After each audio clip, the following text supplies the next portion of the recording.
Minister here in just a few minutes. Senator Deakin. Thank you, and thank you for being here. Question for you, Minister. In the conversations with all populations, but focus with our Indigenous population today, the question often does come forward about how does Health Canada approve a drug application, and just trying to understand where cannabis fits. So the question I have today is in the Health Canada's 150-page report titled Healthcare for Professionals. It's got a disclaimer and a statement in it saying that cannabis is not an approved therapeutic substance in Canada and has not been issued a notice of compliance by Health Canada authorizing sale in Canada. So my question today is, that's the present language, that is what is there. If you could explain why cannabis is not approved at this time, or what the thinking might be in that obviously significant document that we refer to. I will give you the first part of the answer, and then from there I'll probably direct you to one of the officials. How's that? But with respect to cannabis at this point in time, there's no drug identification number associated to cannabis. And one thing as well that we have to keep in mind, very limited research has been done on cannabis because it's an illegal substance right now.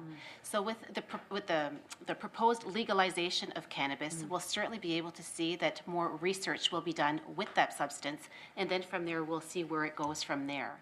But with respect to the actual application process, if you don't mind, I'll turn it over to Eric, and he'll be able to continue on.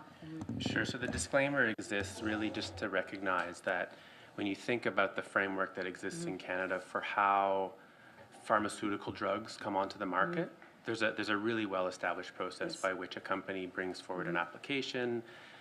That application is founded by, frankly, a considerable amount of scientific evidence that describes the efficacy and the safety of the drug.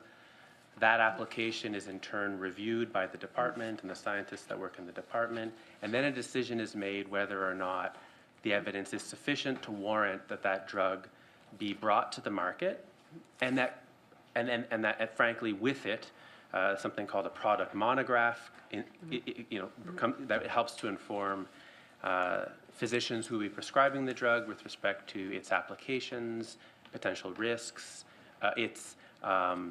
how it interacts with other prescribed medicines, and so forth. And so the disclaimer on the document that you're referring to is simply an acknowledgement that the provision of cannabis for medical use under the associated regulations exists not because that process of scientific application and review has occurred, but rather because the courts found at a certain point in time, a few decades ago, that, and this would probably be the subject of an entirely separate technical briefing, and I don't want to belabor the point. But there are basically special circumstances that require the federal government to provide legal access to cannabis to those who require it for medical purposes, and that provision exists independent of the established drug approval process because of those court decisions.